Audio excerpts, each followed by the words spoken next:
Hello everyone. तो आगे बढ़ाते हैं अपनी इस सीरीज को। अभी तक हम 7 चैप्टर कर चुके हैं क्लास 11th हिस्ट्री की। अगर आपने नहीं देखी तो जाइए प्लेलिस्ट में, प्लेलिस्ट से आप देख सकते हैं। तो आज का टॉपिक है संस्कृतियों का टकराव, कॉन्फ्रेंटेशन ऑफ डिफरेंट कल्चर। तो 15वीं 17 सदी यूरोपवासी व उत्तरी तथा दक्षिणी अमेरिका के मूल निवासियों के बीच संघर्ष का जो ये काल था, जो 15 से 17 सेंचुरी का टाइम पीरियड था। इस टाइम पे उनके बीच में कॉन्फ्लिक्ट देखने को मिलते हैं। किसके बीच में? दक्षिण अमेरिका में कौन से देश पड़ते हैं? चिली पड़ता है, ब्राज़ील पड़ता है, पराग्वे पड़ता है। और किसके बीच में? वो यूरोप व उत्तरी तथा दक्षिण अमेरिका के। और उत्तरी अमेरिका में आपका यूएसए और कनाडा पड़ता है। इसके अलावा यूरोपवासी मुख्य रूप से वहाँ पे कौन से गए हुए थे? जो पोर्तुगीज़ थे, इसके अलावा स्पेन के थे, इसके अलावा इंग्लैंड के निवासी थे। तो यूरोपवासियों की समुद्री व्यापार, मसालों, यात्रा विशेष, स्पेन पुर्तगाल, देखो स्पेन और पुर्तगाल यहाँ के मुख्य रूप से ये किस लिए जाते थे दूसरी जगह? ट्रेड करने के लिए, कॉमर्स के, फॉर कॉमर्शियल पर्पस, जिसमें मुख्य रूप से वो किस चीज़ का? मसालों का व्यापार करते थे। क्रिस्टोफर कोलंबस ने 1492 में इंडीज अमेरिका पहुंचा और उसने उसको नई दुनिया का नाम दिया। ठीक है, 1492 में इंडीज एक कैरिबियन देश है, कैरिबियन समूह है। दक्षिण अमेरिका की खोज यूरोपवासियों ने खोजे, खदानी कृषि शुरू की। और जो अमेरिका की खोज थी वो यूरोपवासियों ने ही करी थी, जो ये कोलंबस था। इसमें दास व्यापार की शुरुआत यहीं से देखने को मिलती है।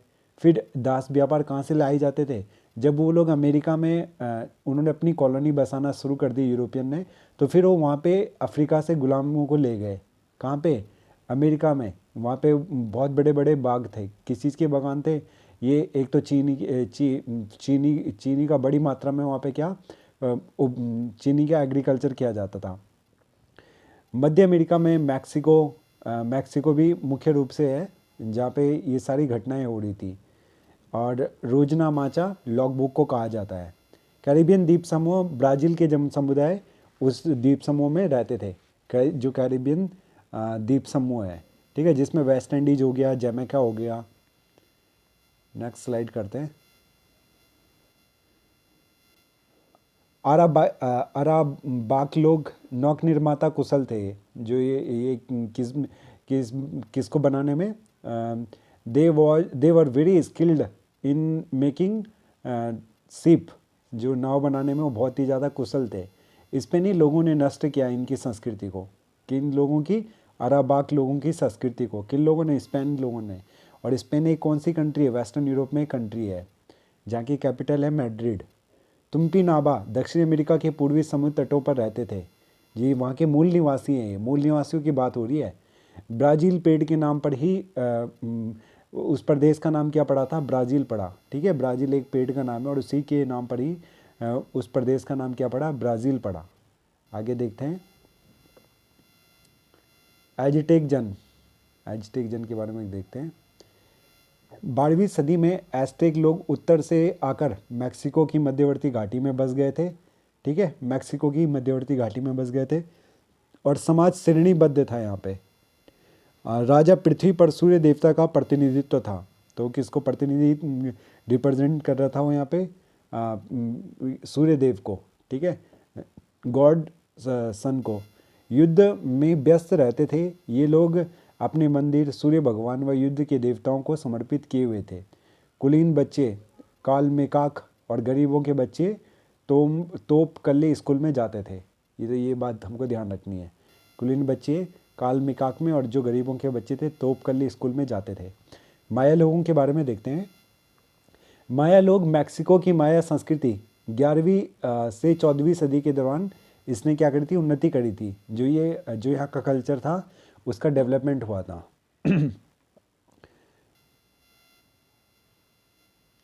पेरू के इंका सभ्यता का आधार कृषि था। ठीक है, Inca civilization was based on the agriculture. और दक्षिण अमेरिका की संस्कृति थी ये जो इंका है। पेरू एक देश है जो दक्षिण अमेरिकाई देश है। इसके निकटवर्ती अन्य पड़ोसी देश हैं पेरू के चिली, इसके अलावा उरुग्वे, इसके अलावा ब्राज़ील। यूरोपवासियों की खोज यात्रा है, जो यूरोपवासी थे उन्होंने किस प्रकार की खोज, जैसा हमारे इंडिया में वास्को डी गामा आया था।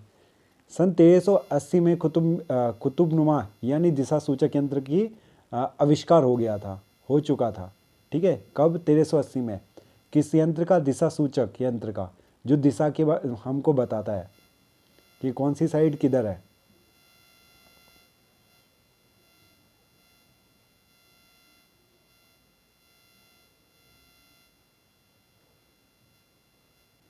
पुर्तगाल 1139 में दिशा सूचक यंत्र को कंपास कहते हैं। 1139 में स्पेन से अलग होकर स्वतंत्र राज्य बन चुका था। कौन? पुर्तगाल। अफ्रीका के बोजाडोर अंतरीप में पुर्तगालियों ने अपना व्यापार केंद्र बनाया। तो इन्होंने अपना कॉमर्शियल सेंटर कहाँ पे बनाया इन्होंने? जो केप ऑफ गुड होप है। ठीक है, तो इसको ध्यान रखना हमें। जो नीचे की तरफ हम देखते हैं आपका इंडियन ओशियन है, उसमें ये पड़ता है उस तरफ को। अटलांटिक, नॉर्थ इंडियन ओशियन, वो नीचे अटलांटिक ओशियन है वो शायद। अटलांटिक पारगमन। क्रिस्टोफर कोलंबस 1451 से 1505 शिक्षित व्यक्ति था। इसका टाइम पीरियड है क्रिस्टोफर कोलंबस ने, जिसने अमेरिका की खोज करी थी। तो he was a literate person. 3 अगस्त 1492 को पॉलिस के पतन से अभियान शुरू किया। पॉलिस के पतन, पतन का मतलब होता है पोर्ट, सी पोर्ट। पॉलिस के पतन से इसने क्या अपना अभियान शुरू करा था। और सांता मारिया नाम की छोटी सी नाव, दो हल्के जहाज, 2 कैरवेल, पिंटा व नीना इसके साथ थे। ये बात हमें ध्यान रखनी है। ठीक है, सांता मारिया नाम की छोटी सी नाव थी और 2 इसमें कैरवेल छोटे जहाज थे, पिंटा व नीना। 12 अक्टूबर 1492 को उसे ज़मीन दिखाई दी, जिसे कोलंबस ने भारत समझा। 12 अक्टूबर को उसको क्या ज़मीन दिखाई दी थी 1492 को, और जिससे कोलंबस ने क्या, क्रिस्टोफर कोलंबस ने समझा कि ये जगह जो है ये इंडिया है। बहामा द्वीप समूह का गुआनहानी द्वीप था, जबकि वो बहामा द्वीप समूह जो आइलैंड है उसका गुआनहानी द्वीप था, उसका आइलैंड था। वहाँ अरावाक लोगों से मिलकर शांतिप्रिय लोग थे। वहाँ उसकी भेंट किनसे होती है? वो किससे मिलता है? ही मेट टू अरावाइक पीपल, जो कि क्या थे? शांतिप्रिय लोग थे, पीसफुल पीपल थे वो। आगे देखते हैं इसमें।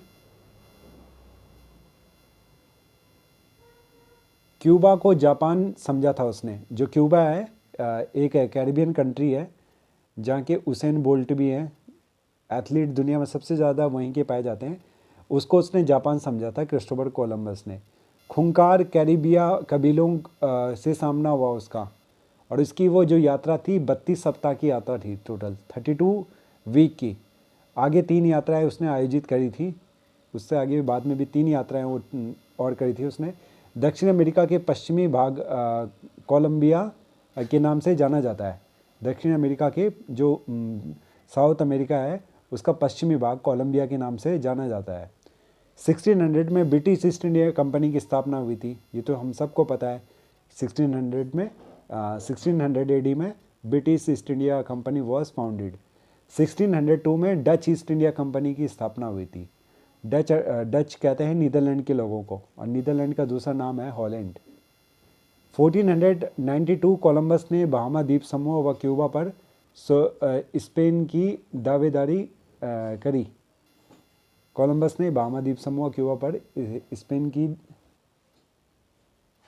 अमेरिका में स्पेन की साम्राज्य की स्थापना, उसके बाद अमेरिका में स्पेन के साम्राज्य की स्थापना होती है। स्पेनी स्थानीय लोगों को खदानों के काम में लगाया उसने। जो स्थानीय लोग थे वहाँ के, अमेरिका के मूल निवासी थे, उन लोगों को उसने खदानों के काम में लगाया। वहाँ पे बहुत सारी खदानें पाई गई थी, तो उनमें उसने खदानों के काम में उनको लगाया।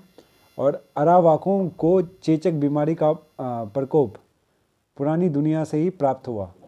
जो अरावाक लोग थे, जो वहाँ की मूल ट्राइब्स थी, जनजाति थी, नेटिव ट्राइब्स थी, उनको चेचक जो एक बीमारी होती है, किससे ये होती है? चूहों से।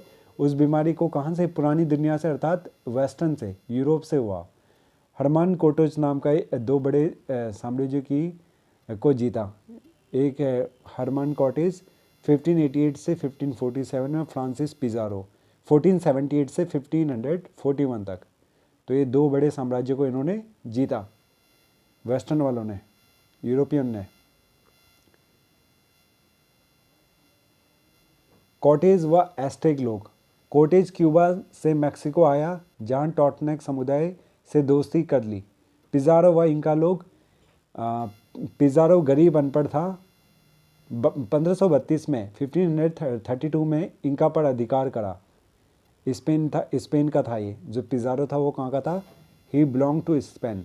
स्पेनियों ने पोटोसी व ऊपरी पेरू, आज का बोलीविया की चांदी खानों का पता लगाया व वहाँ पर इंका लोगों को गुलाम बनाया। ठीक है, तो ये बात हमें ध्यान रखनी है, ये बात हमको ध्यान रखनी है।